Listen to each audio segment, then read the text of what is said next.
विकास दुबे की postmortem report में बड़ा खुलासा हुआ है। बता दें कि 3 गोलियां विकास के शरीर से आर पार हुई थी। इस पोस्टमार्टम रिपोर्ट में ये साफ हुआ है, 1 गोली कंधे में और 2 गोलियां सीने में लगी। तो पुलिस की पहली गोली विकास के दाहिने कंधे पर लगी। विकास के शरीर में जख्म कुल 10 निशान मिले हैं। तो 6 जख्म गोली के मिले हैं और 4 जख्म जमीन पर गिरने से। तो गोलियां कितनी दूर से चलाई गई हैं अभी ये साफ नहीं हो पाया है।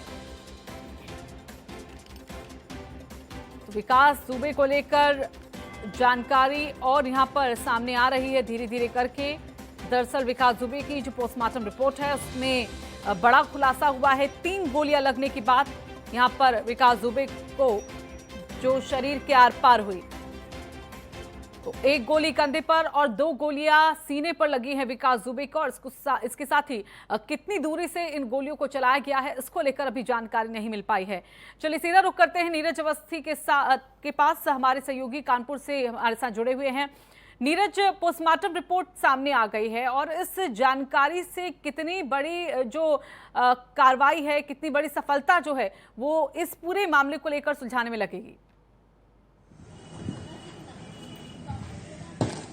देखिए, चूंकि बीती 10 तारीख को इनकाउंटर में विकास दुबे मार गिराया गया था, जब उसको महाकाल से उज्जैन से कानपुर लाया जा रहा था सचेंडी थाना क्षेत्र के भौती इलाके में। उसी दिन पोस्टमार्टम हुआ था, रिपोर्ट आ गई थी, तमाम जो मुख्य चीजें थी वो सामने आ गई थी। लेकिन अब हमारे हाथ पोस्टमार्टम रिपोर्ट लगी हुई है, उसमें तमाम चीजें सामने आई हैं, जैसे कि पूरे शरीर में 10 जख्म थे, 3 गोलियां जो हैं आर पार हुई थी। पहली गोली दाहिने कंधे में और अन्य 2 बाएं सीने में लगी थी। सिर के दाहिने हिस्से कोहनी, पसली और पेट में चोटें थी। तो ये तमाम चीजें जो हैं वो साफ रूप से पोस्टमार्टम रिपोर्ट सामने आने के बाद आ चुकी हैं। जी सर जी, लेकिन अभी जिस तरह से कार्रवाई चल रही है नीरज, और जिस तरह से कार्रवाई आगे भी बढ़ रही है, इस पोस्टमार्टम रिपोर्ट में जिस तरह के सवाल एनकाउंटर को लेकर भी उठाए गए थे, शायद उसको लेकर भी यहाँ पर चीजें जो है सामने आ पाएंगी।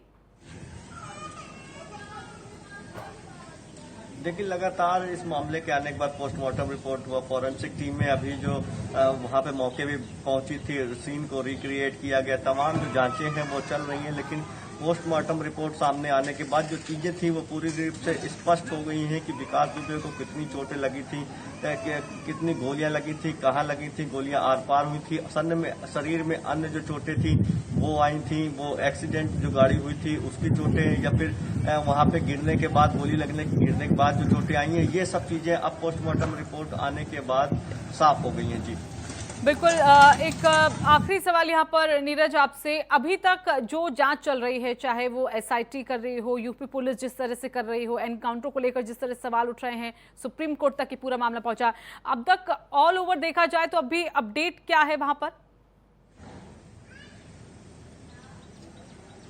देखिए, इसमें जांच की जो एसआईटी गठित की गई थी उसकी जांच चल रही है। इसके अलावा एक अन्य टीम है न्याय आयोग की, उसकी भी जांच जो है चल रही है। वो तमाम जो चीज है, तमाम लोग हैं, उनसे चीजों को जानकारी ले रहे हैं, सबूत जो है जुटाए जा रहे हैं, उनको अपनी रिपोर्ट आगे लगानी है। और अगर बातचीत की जाए तो विकास दुबे जो फरार साथी हैं उनकी तलाश के लिए जगह जगह अब फिर से पोस्टर लगाए गए हैं। कानपुर देहात ग्रामीण क्षेत्रों में भी ये पोस्टर लगाए गए। इसके अलावा आज जय वाजपेयी जो है, जो इसका मनी मैनेजर था, उसको जेल भेजा जाएगा। तो तमाम चीजें के रूप में ये कह सकते हैं कि धीमे धीमे अब जो है कार्रवाई वो आगे जरूर बढ़ रही है और तमाम अन्य पहलुओं पे भी पुलिस जांच करके अन्य लोगों और चीजों पे कार्रवाई कर रही है। बिल्कुल, चलिए बहुत बहुत धन्यवाद आपका नीरज हमारे साथ जुड़ने के लिए।